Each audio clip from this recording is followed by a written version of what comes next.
Il-wieda tal-Partit Laburista li kellu roadmap lesta biex isolvi l-problema tan-nuqqas ta' spazju fl-Isptar Mater Dei mhux biss mhix titwettaq, iżda ġabet is-sitwazzjoni fl-Isptar Mater Dei għar milli kienet. Dwar din is-sitwazzjoni dan l-istazzjon intervista lil ħaddiema li taħdem fl-isptar u li spjegat kif mhux minnu li fil-kurituri tal-isptar mhumiex jitpoġġew pazjenti. Is-sitwazzjoni ma tibet xejn, ma marritx għall-aħjar. Bħalma kien ikun hemm pazjenti fil-kuruturi qabel qatt ikollna pazjenti fil-kuruturi.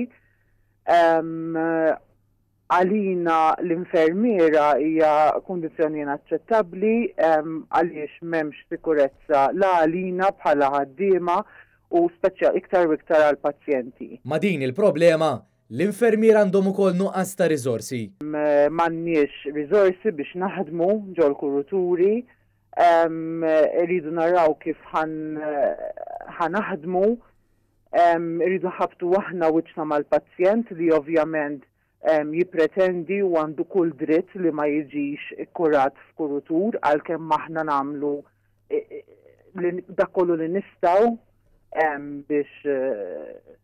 biex naqduh. Però hija sitwazzjoni intollerabbli u xek. Il-kurituri qabel kienu jingħalqu fis-sajf, iżda issa lanqas dan mhu jseħħ. Kien hemm żmien qabel fejn fix-xhur tas-sajf speċjalment dawn il-kuruturi kienu jingħalqu u ma kinux jiġu użati iktar. Dan l-aħħar das-sajf il-kuruturi kważi nista' ngħid qatt ma jingħalqu. Ma nafx x'inhi raġuni, però das-sajf dejjem kien hemm il-pazjenti ġol kuruturi. L-infermiera u ħaddiema tal-Isptar Mater Dei qed jidħlu l-isptar u ma jsibux il-mediċini u oġġetti bażiċi oħrajn biex jaħdmu bihom. Ħafna drabi nidħlu għax-xogħol ma nsibux il-mediċini kollha li konna bżonn ikollna noqogħdu immorru minn sala l-oħra, niddubbaw il-mediċini, l-affarijiet biex naħdmu. Mhijiex kundizzjoni ta' xogħol aċċettabbli.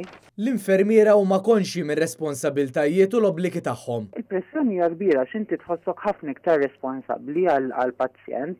Aħna fiex nimorru għax-xogħol għandna dmir li nieħdu ħsieb il-pazjenti tagħna, però għandna dritt ukoll ovvjament li naħdmu f'kundizzjonijiet aċċettabbli, mhux bħalma aħna qegħdin insibu da' żminijiet. Quddiem din is-sitwazzjoni l-impenn tal-awtoritajiet u li jikkonvertu l-kritika ta' qabel f'azzjoni għall benefiċċju tal-pazjenti u l-ħaddiema.